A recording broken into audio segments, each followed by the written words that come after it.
آیت نمبر 8 ہے، فرمایا لا ینہاکم اللہ عن الذین لم یقاتلوکم فی الدین ولم یخرجوکم من دیارکم ان تبروہم وَتُقْسِطُوا إِلَيْهِمْ إِنَّ اللَّهَ يُحِبُّ الْمُقْسِطِينَ۔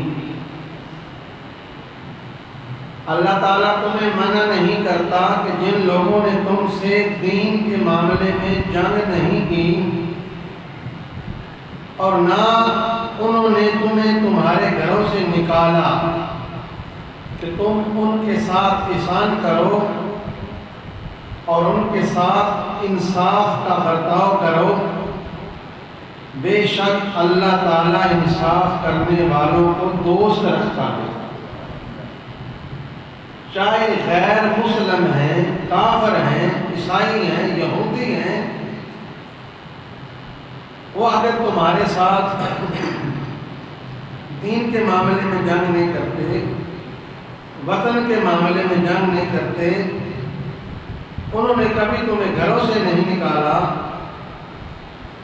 تم ان کے ساتھ احسان کرو، ان کے ساتھ انصاف کا برتاؤ کرو، بے شک اللہ تعالیٰ انصاف کرنے والوں کو دوست رکھتا ہے۔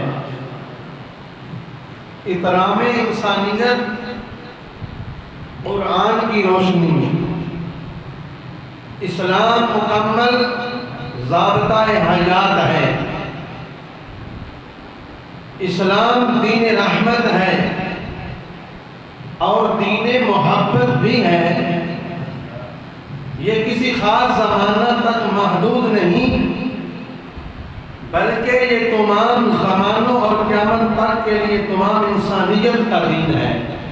ہر بندہ اس سے رہنمائی لے سکتا ہے دین اسلام سے۔ اگر آپ قرآن مجید کو پڑھیں، سورۃ علق ہے، 30واں پارہ ہے، فرمایا اقرأ بسم ربک الذی خلق خلق الانسان من علق اقرأ وربک الاکرم الذی علم بالقلم علم الانسان ما لم یعلم تاللہ ان الانسان لیطغی۔ اللہ کریم سورت جو ہے علق جو سب سے پہلے نازل ہونے والی آیات ہیں، جو سب سے پہلے وہی نازل ہوئی، اللہ فرما رہا ہے محبوب آپ پڑھیے اپنے رب کے نام کے ساتھ جس نے پیدا فرمایا انسان کو جمے ہوئے خون سے۔ پڑھیے آپ کا رب بڑا کریم ہے جس نے علم سکھایا قلم کے واسطے سے، اس نے سکھایا انسان کو وہ جو نہیں جانتا تھا۔ ہاں انسان سرکشی کرنے لگا تو غور فرمائیے کہ پہلی وحی میں 3 مرتبہ لفظ انسان کو ذکر فرما کر اس بات کی طرف اشارہ کر دیا کہ ہم صرف توحید و رسالت کا اقرار کرنے والوں سے مخاطب نہیں ہیں۔ اللہ فرما رہا ہے کہ ہم صرف توحید یعنی ایک اللہ نے ماننے آئے جنہیں یا ایک نبی پاک صلی اللہ علیہ وسلم کو ماننے آئے مخاطب نہیں۔ یہ جو آیات ہیں صرف کلمہ پڑھنے والوں سے قرآن مخاطب نہیں ہے بلکہ ہر انسان سے اللہ مخاطب ہے، چاہے وہ کافر ہے، چاہے وہ عیسائی ہے، چاہے وہ یہودی ہے یا جس مذہب سے بھی تعلق رکھتا ہے۔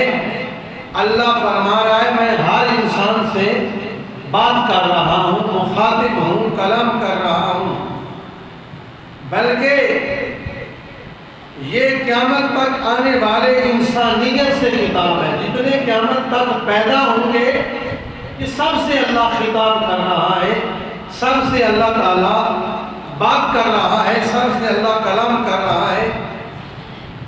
تو پیغام قرآن ایک زمانہ یا بستی کے لیے نہیں ہے بلکہ پوری انسانیت کے لیے پیغام خیر و ہدایت ہے۔ اس طرح دیکھیں قرآن کی ابتدا اللہ کریم نے فرمائی بسم اللہ